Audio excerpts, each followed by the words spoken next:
प्रिय साथियों नमस्कार। आज हम बताना चाहते हैं कि जियोलॉजिस्ट लोग कहते हैं कि सुपर कॉन्टिनेंट था और वो अपने आंकड़ों के आधार पर, अपने ऑब्जर्वेशन के आधार पर कहते हैं।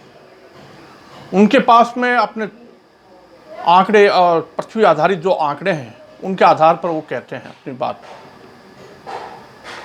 पृथ्वी पर उन्होंने प्रेक्षण लिए, उन्होंने ऑब्जर्वेशन लिए, सारी धरती पर उन्होंने अलग अलग कॉन्टिनेंट्स पर मिनरल्स, रॉक्स, फॉसिल्स आदि सभी ऐसे ऑब्जर्वेशन लिए और उन डाटा को कलेक्ट करने के आधार पर वो कहते हैं कि सभी कॉन्टिनेंट एक दूसरे से जिग्सा पजल की तरह फिट थे।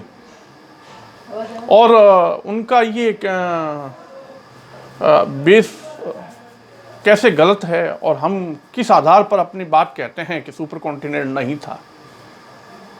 प्रिय साथियों, सुपर कॉन्टिनेंट के विरोध में हम किस कारण से अपनी बात को प्रिय साथियों सुपर कॉन्टिनेंट के विरोध में, यानी हम एंटी सुपर कॉन्टिनेंट की बात क्यों सोचते हैं, ऐसा हमारे पास में क्या लॉजिक है, क्या तर्क है, इसके संदर्भ में हम कहना चाहेंगे।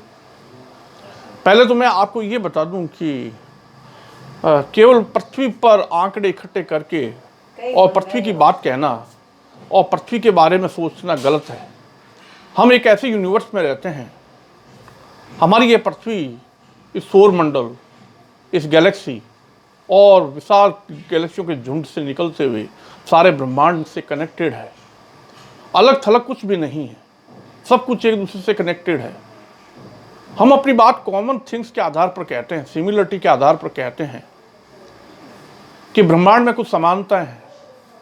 वो समानताएं क्या है, मैं समय समय पर आपको बताता रहा हूं कि सभी कॉन्टिनेंट्स इस तरह से शेप क्यों लेते हैं, क्योंकि बृहस्पति, शनि, यूरेनस, नेपच्यून, शुक्र से पृथ्वी तक जिस प्रकार से ये डिफरेंशियल रोटेशन चलता हुआ एक ट्विस्टिंग के रूप में कॉन्टिनेंट्स को शेप देता है।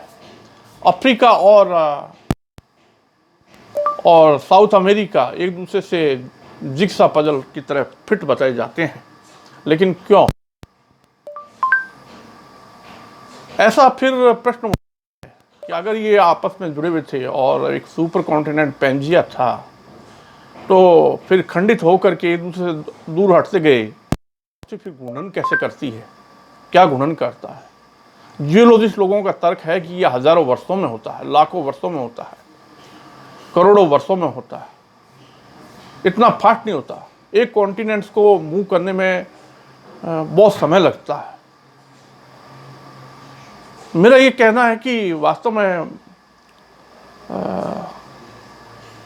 जियोलॉजिस्ट लोगों को संपूर्ण एस्ट्रोनॉमी का स्टडी करना चाहिए, उन्हें पूरा कॉस्मोलॉजी का स्टडी करना चाहिए और जितने भी एस्ट्रोनॉमर हैं उनको जियोलॉजी की बारीकियों का स्टडी करना चाहिए। तभी इस समस्या का समाधान होगा कि वास्तव में सुपर कॉन्टिनेंट जैसा कुछ था या नहीं।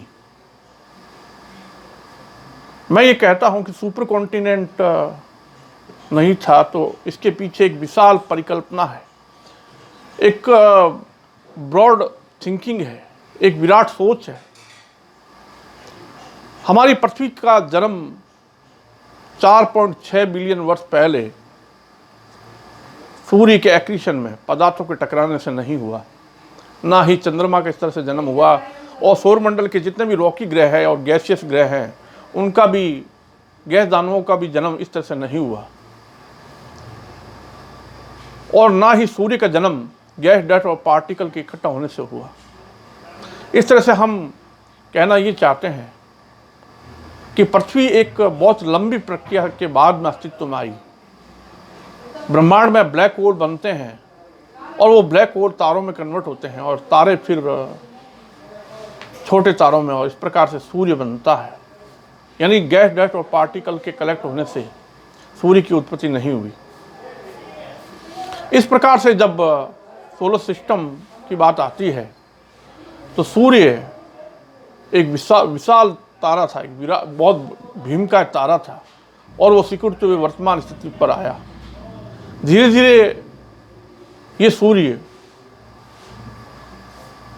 जो सिकुड़ता बृहस्पति में, शनि में, यूरेनस में, नेपच्यून में, सुपर आर्क में और फिर पृथ्वी में परिवर्तित हो जाता है। इस तरह से गैस दानव ग्रह जब पृथ्वी के रूप में परिवर्तित होते हैं तो सॉलिड क्रस्ट का फॉर्मेशन होता है, वायुमंडल बनता है, पानी बनता है और इस तरह से धीरे धीरे हल्के से भारी तत्व और कॉम्प्लेक्स मॉलिक्यूल्स बनते हैं और जीवन की उत्पत्ति भी होती है। तो सुपर कॉन्टिनेंट जब एक लॉन्ग प्रोसेस से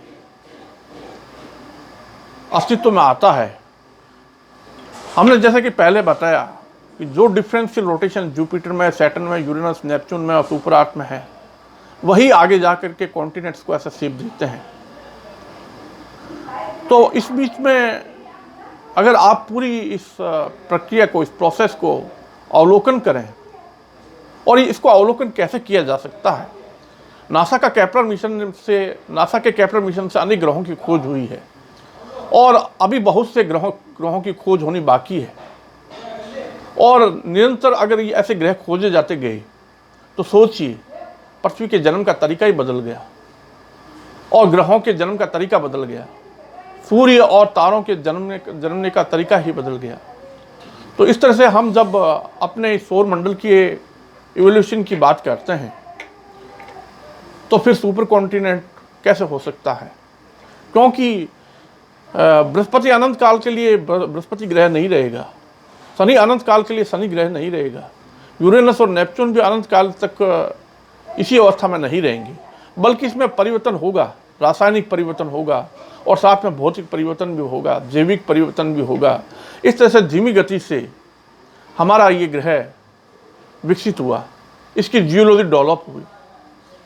तो जियोलॉजी का विकास जो हुआ है, जो आप सुपर कॉन्टिनेंट की बात करते हैं, अल्फ्रेड वेगनर ने कभी ये नहीं सोचा था, ना ही दूसरे भूगोलवेत्ता इस तरह की बात करते हैं। प्रिय साथियों, जियोलॉजिस्ट अगर पूरी एस्ट्रोनॉमी का स्टडी करें और एस्ट्रोनॉमर पूरी जियोलॉजी की बारीकियों को पढ़ें तो उनको समझ में आएगा कि सुपर कॉन्टिनेंट नहीं था। धन्यवाद।